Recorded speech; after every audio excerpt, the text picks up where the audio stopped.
안녕하세요. 야구 PD의 로 PD입니다. 본격 메이저리그 입문 전문 컨텐츠인 MLB 핫클립, 지난 3화에 이어 KBO 리그의 새 외국인 선수를 소개해드립니다. 이번에는 키움, SSG, NC의 새 외국인 선수입니다. 정규 시즌 마지막 경기에서 짜릿한 승리로 포스트 시즌을 확정지었던 키움 히어로즈, 4년 연속 포스트 시즌 진출이라는 성과를 내기도 했지만 전반적으로 아쉬운 시즌이었습니다. 특히 요키시를 제외한 두 외국인 선수 농사를 망치면서 완전체 전력을 이루기 힘들었습니다. 이에 키움 히어로즈는 에이스 요키시와 지난해보다 40만 달러 오른 총액 130만 달러의 재계약을 맺었습니다. 그리고 투수 타일러 애플러, 타자 야시엘 푸이그와 계약을 맺었습니다. 이로써 또 한 명의 메이저리그 슈퍼스타가 한국 땅을 밟게 되었습니다. 이미 2020 시즌 중 에디슨 러셀과의 깜짝 계약으로 KBO 리그에 신선한 충격을 준 키움이 이번에는 푸이그 영입에 성공했습니다. 이미 푸이그 영입설은 2년 전부터 시작했는데요. 지난 겨울 도미니카에서 맨바닥에 헤딩하듯이 경기 중에 무작정 찾아가 푸이그와 만났다고 영입 비하인드 스토리를 밝혔습니다.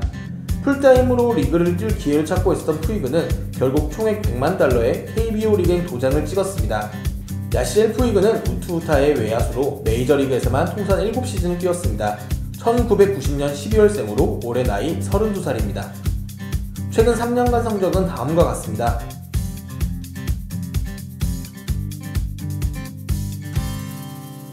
쿠바산 야생마 푸이그는 뛰어난 타격 능력과 함께 분위기 메이커 역할을 하면서 팬들의 사랑을 듬뿍 받았습니다. 2012년 국제계약으로 LA 다저스에 입단해 2013년 104경기 3할 1푼 9리 타율에 19홈런 OPS 9할 2푼 5리를 기록하면서 내셔널리그 신인왕 투표에서 2위를 차지했습니다.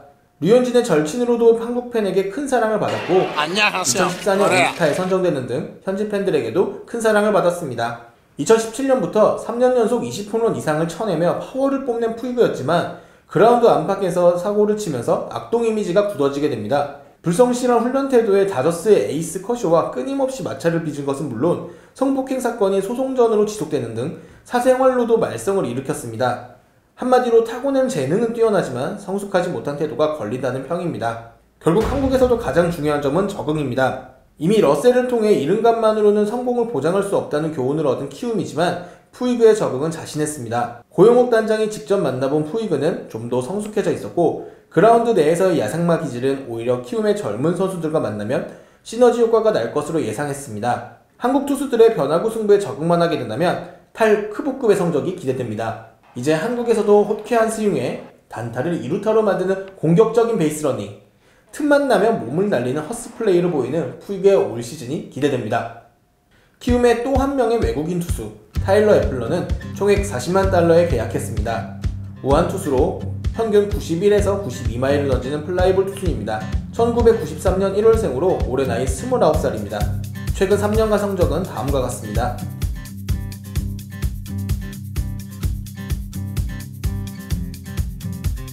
(196cm에) (105kg의) 우수한 신체 조건을 지닌 타일러 애플러는 큰 키를 바탕으로 좋은 투구각을 가지고 있습니다. 2014년 피츠버그에 지명된 애플러는 안정된 제구력을 가지고 있고 다양한 변화구를 구사합니다. 투심 패스트볼에 체인지업과 슬라이더 등 여러 구종을 보유하고 있지만 좋은 스토프를 가지고 있지는 않습니다. 이와 함께 뜬공 비율이 높은 플라이볼 투수지만 높은 레벨에서는 피장타율이 급격하게 올라갑니다. 더군다나 이닝이 거듭될수록 구속이 줄어드는 체력 문제가 거론되는 등 이닝 히터 유형의 투수도 아닙니다. 2019년 일본 오릭스에서 활약하며 아시아 야구를 경험해보았습니다. 1993년생으로 아직 어린 나이고 최근에는 바뀐 투구 폼에 적응하지 못해 부진했다고 하는데 과연 KBO 리그에서는 안정적인 모습으로 연착륙에 성공할 수 있을까요? 지난 5년간 외국인 타자 영입 걱정이 없었던 SSG 랜더스. 하지만 2021년을 마지막으로 터줏대감 제이미 로맥이 은퇴하면서 거포 1루수 외국인 타자를 구해야만 했습니다. SSG 랜더스의 선택은 메이저리거 CJ 크론의 동생 케빈 크론입니다. 크론은 계약금 15만 달러, 연봉 60만 달러, 옵션 25만 달러 등 총 100만 달러의 계약을 맺었습니다. 196cm에 115kg의 당당한 체격 조건을 갖춘 케빈 크론은 파워가 뛰어나 중심 타선에서 활약할 수 있는 선수입니다. 우투우타의 1루수로 타고난 힘에 더해 빠른 배트 스피드를 가지고 있습니다. 1993년 1월생으로 올해 나이 29살입니다. 최근 3년간 성적은 다음과 같습니다. 2019년 트리플 A에서 82경기 38홈런을 기록하며 리그 최다 홈런을 달성하며 자신의 파워를 제대로 보여주었습니다. 하지만 메이저리그에서는 변화구 대처에 약점을 보이며 2021년 일본 히로시마에서 활약했습니다. 외야 좌우를 가리지 않고 홈런을 생산할 수 있는 타자이지만 정확도에는 약점을 보이는 전형적인 포웨이급 선수입니다. 일본에서도 타율은 2할 3푼 1리에 불과했지만 전임자인 로맥 역시 일본에서는 부진하다 한국에서 제2의 전성기를 맞은 것처럼 크론 역시 KBO 리그에서 성공 가능성이 충분합니다. 더군다나 SSG 랜더스의 홈구장인 랜더스필드는 홈런이 많이 나오는 구장 중 하나이고 팀 컬러 역시 파워를 앞세우고 있기에 크론과 잘 어울립니다. 로맥의 등번호인 27번을 물려받아 1루수로 활약할 크론이 큰 덩치를 앞세워 리그를 폭격할 수 있을지 기대됩니다. 그리고 또 한 명이 엄청난 메이저리그 커리어를 가지고 있는 선수가 한국에 왔습니다. 임팩트는 다소 떨어지지만 경력만 따지자면 메이저리그 11시즌 동안 통산 240경기 90승 77패 평균 자책점 4.38을 기록한 이반 노바가 주인공입니다. SSG 랜더스는 이반 노바와 계약금 15만 달러, 연봉 75만 달러, 옵션 10만 달러 등 총 100만 달러의 계약을 맺었습니다. 이반 노바는 우완 투수로 평균 91에서 92마일을 던지는 빅리그에서 잔뼈가 굵은 투수입니다. 1987년 1월생으로 올해 나이 36살입니다. 최근 3년간 성적은 다음과 같습니다. 과거 기아에서 활약했던 호세리마 선수처럼 풍부한 경험이 강점인 이반 노바 선수입니다. 비록 전성기가 지나면서 구속이 다소 떨어졌다는 평가를 받지만 최고 150km 이상의 투심 페스티벌 구사가 가능합니다. 10년 동안 메이저리그에서 선발 투수로 경험을 쌓아 계산이 서는 안정적인 경기 운영 능력을 갖추었다는 것이 최대 장점입니다.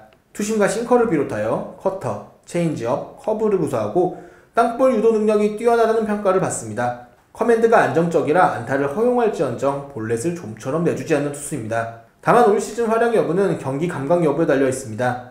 30대 중반에 이르는 나이와 최근 2년간 정상적으로 시즌을 소화하지 않은 점이 불안 요소로 꼽히고 있습니다.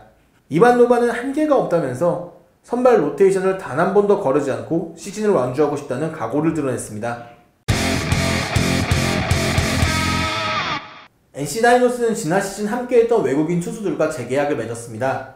14승만 더하면 구단 역사 외국인 최다승을 기록할 수 있는 류친스키는 총 200만 달러의 재계약을 맺었습니다. 규정 이닝에는 미치지 못했지만 후반기로 갈수록 KBO 리그에 적응하는 모습을 보였던 파슨스는 총 65만 달러의 재계약을 맺었습니다. 그리고 빅리그 재도전을 선언한 알트의 자리에는 닉 마티니 선수가 계약금 11만 달러, 연봉 44만 달러, 인센티브 25만 달러 등 최대 80만 달러의 계약을 맺었습니다. 좋은 선구안과 콘택트 능력이 돋보이는 마티니의 스타일은 파워를 배제한 추신수 선수와 닮기도 했습니다. 메이저리그에서는 주로 좌익수로 나섰는데 NC에서는 중견수 수비를 원하는 것으로 알려졌습니다. 박건우, 손아섭 선수의 영입으로 외야 교통정리가 필요한 NC에서는 마티니가 소화할 수 있는 포지션이 중요할 전망입니다. 올해는 커리어가 화려한 선수들이 KBO 리그에 도전장을 내밀면서 어느 때보다 큰 기대를 가지게 합니다. 특히 다저스 경기에서 화려하고 익살스러운 장면을 수없이 만들어낸 푸이그 선수의 모습이 더 보고 싶어지기도 하고요. 하지만 성적은 이름순위 아닙니다. 우습게 봤다가 큰 코 다치는 게 KBO 리그의 현실. 과연 이 선수들은 본인의 네임밸류를 증명할 수 있을까요? 다음 편에서는 마지막으로 롯데, 기아, 하나의 외국인 선수를 알아봅니다. 특히 모든 외국인 선수를 다 바꾼 롯데와 기아는 팀 컬러의 변화까지 엿보이는데 어떤 선수가 오게 되었는지 같이 알아봅시다. 다음 주는 설 연휴로 한 주 쉬고 그 다음 주에 올게요. 그럼 다음 영상에서 뵙겠습니다. 감사합니다.